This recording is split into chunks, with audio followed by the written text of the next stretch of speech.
Okay, so I made some chicken pot pies earlier and they were small. I put them in 4-inch springform pans. And so I used a ready mixed dough, an already prepared crust. So now I have all these scraps. And I don't believe in throwing away anything that can be used in the kitchen. And so here's what I'm doing. I got this little pan right here, and I still have some chicken pot pie mixture left. And so I'm going to see if I can put these scraps together and fill this pan, okay, after I coat it with some lard or Crisco or something. And put these crusts together, fill it up, and maybe put it in the freezer or something. Okay, so here's what I've been doing. All right, I know it seems a little bit crazy, but I'm just going to piece this together, okay? I'm going to put some water there. I'm making kind of straight edges. I'm just filling in where I can. I'm going to use this pie crust. I know they only cost a couple of dollars. I could easily just go buy one. But when I can just, glue some crust together, with just a little water and just, like that, I mean, why wouldn't I? And so that's where it's at. That's what I'm doing. And I think you'll be surprised at the result. Okay, so now I think I have enough. I'm not sure, but we'll see. No, I think I need to put another couple of pieces. Oh, and you want to put this on some kind of plastic, by the way, because it's gonna make transferring this easier. And I also turned this over once, okay, so that I could do both sides, okay? And so here I go again. I'm going to put a little piece on this side, a little piece on this side, and we'll see where we are. Okay, now I pretty much have this the size I want it, I think. Okay, we'll just see where we're at. So I'm going to take this piece of plastic, and I'm using the non-sticky side to the dough of this press and seal because I need something a little more rigid than just regular saran wrap. And so I want to flip it, all right, because I want to glue both sides, glue it together, at the seams on both sides. So in order to make one somewhat large pastry sheet. Now, if you're not if you're a perfectionist, this is probably driving you crazy.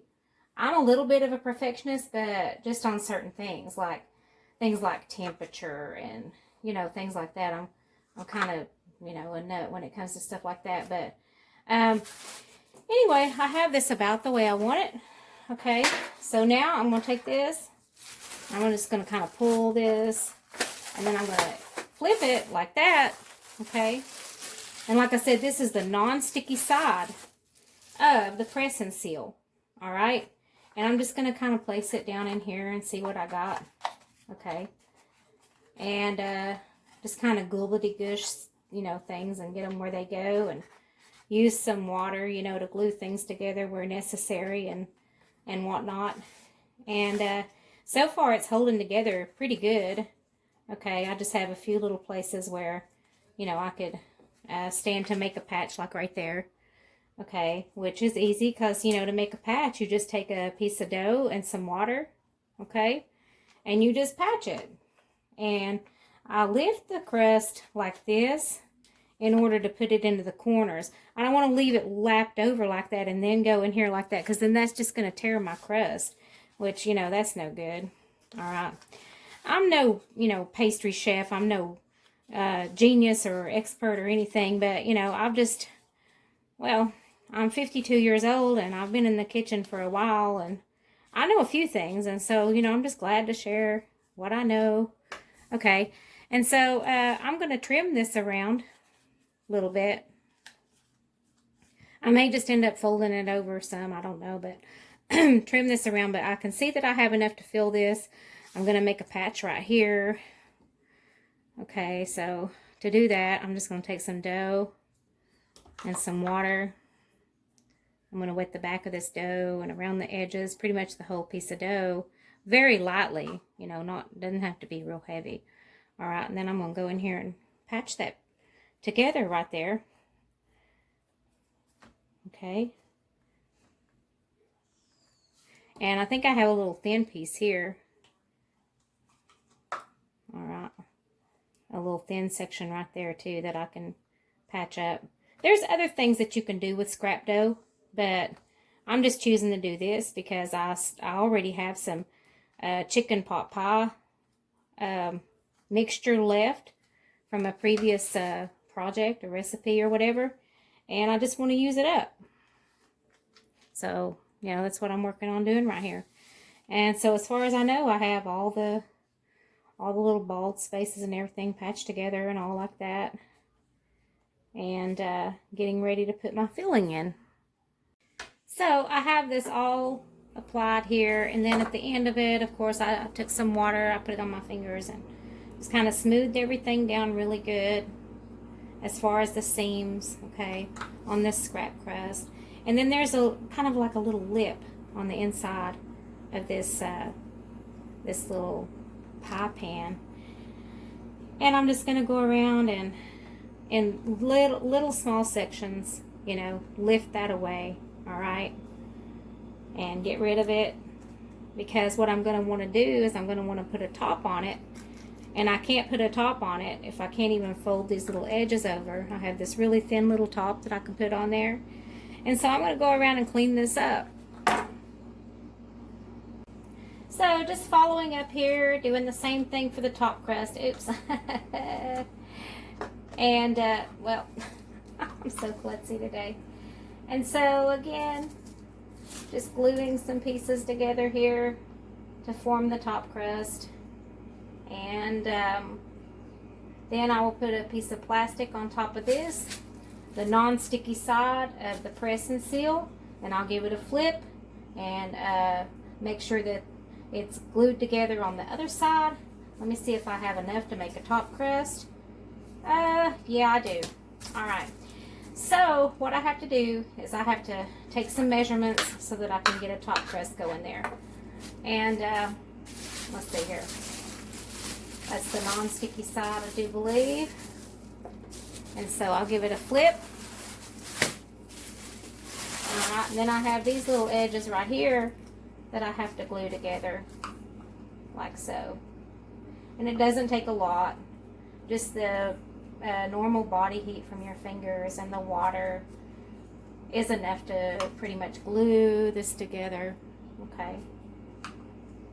And so now I'm going to have to take some measurements and fill the pie crust and put this topper on. So I have another one of these pans that's empty. Okay, that was really risky when I turned the other pan upside down that had dough in it. But anyway, I'm going to use this one. Okay, and I'm going to use this outer edge right here to cut a piece of dough that's going to go on top there. So you see, I have a top piece now, and I'm just going to take a little cylindrical object, okay, and I'm just going to make some holes here. I'm going to do like 5.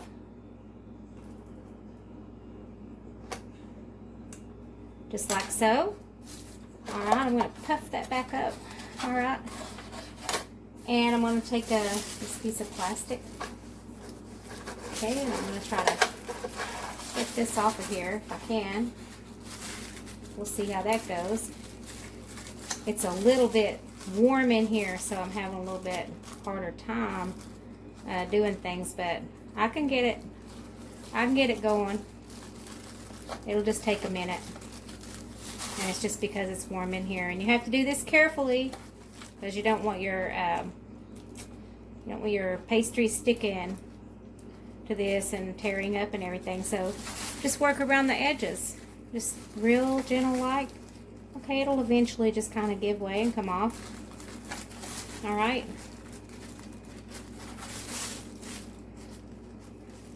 There we go. See that? See? Just by working slowly, what you can do is have some patience in the kitchen. Okay? Rome wasn't built in a day. All right? My dad used to say, Rome wasn't built in a day because Missy wasn't the supervisor. So apparently I was kind of, I don't know, assertive might be the word. I don't know. So anyway, here's my top piece. And now it's time to add the filling.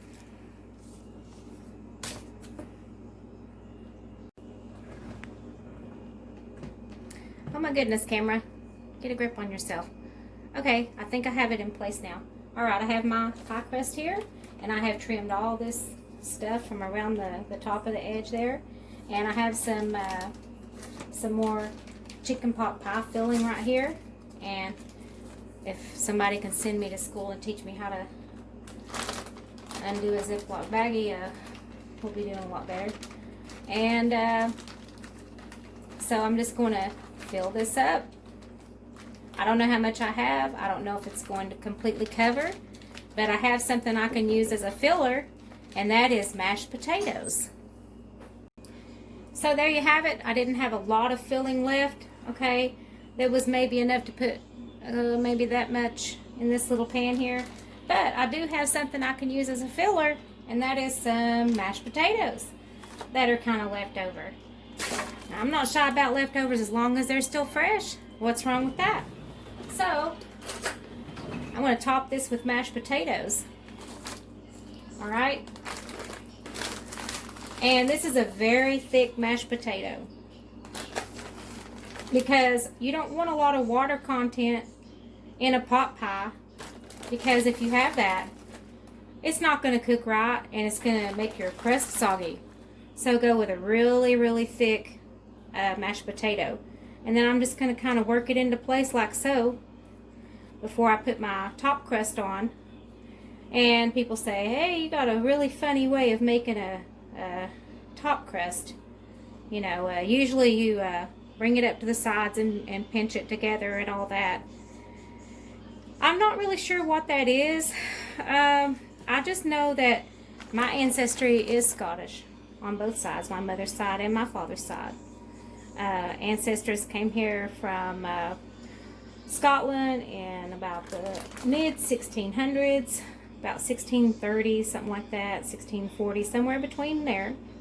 All right, and they had something there for years and years and years called Scotch pies, and the top crust is just exactly like, you know, what my mother always did for a top crust. She never did bring it over the edges and pinch the edges together. She always did it what I call Scottish style. Okay, and that probably came from, you know, just years and years of, you know, following recipes from her ancestors. And so I guess that just kind of, you know, just kind of kept going. And so there's my little top crust. Alright, and then what I'll do is I'm going to put a top piece on this to preserve it, and then I'm going to fold the edges down, and then I'm going to put it in the freezer because I'm not ready to eat it just yet. So be right back. Okay, you can get these little pie pans at the Kroger or whatever, and I think they're about 6 inch. Let me see what they are, if it says. Oh well, I'm out of patience. But anyway, they have these little tops, okay? And so what I'm going to do is I'm going to put this little top here, right?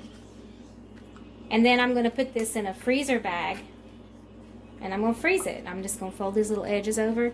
Now, let me show you a little something, okay? You might have some, you know, imperfections because we've done this with strips of dough or whatever. Who really cares? Because the flavor is going to be there. Now, after this is baked, how would you get it out of here without making a huge mess? Well, you're going to make a cut here, all right, and then a cut here, and then you're going to gradually pull this away as you cut, right, as you cut down, right. Then you can stick your knife in there, all right, and you can cut a slice. And you can do that with pecan pie. You can do that with anything that comes in one of these aluminum pie pans, because that's what it's for. That's what it's for. It's so you can make a cut here and a cut here and gradually cut down and pull back as you go. so that you can very neatly remove a slice of the pie. So it's time to seal this sucker up and put it in the freezer for next time. I hope you enjoyed this recipe, and it's not that I'm like a really cheap or conservative person or anything like that, because generally I'm not, but there's a pandemic on. People are already starting to hoard again, which is terrible. Please don't be part of that problem. To run the stores out of groceries before some little old lady or little old gentleman can get to the store after they get their Social Security check or whatever, and then they walk in there and the shelves are empty, I'm sorry, because a lot of people decided to hoard. Don't be a part of that problem. Instead, just try to stretch your food dollar. You can do things like this, And so just try to figure out ways to where you don't have to hoard and you'll have plenty. And keep watching my channel if you like it. And I hope you have a great day. Thank you. Bye-bye. Sorry, one more note. When this comes out of the freezer, I'm going to put it in the refrigerator overnight before I bake it. And then right before I bake it, I'm going to mix up 1 egg yolk and 1 teaspoon of water. And then I'm going to brush the top of this with the egg wash, okay? So that it will brown up nicely. And it'll turn a really pretty golden brown color. So, anyway, again, thank you for watching and goodbye.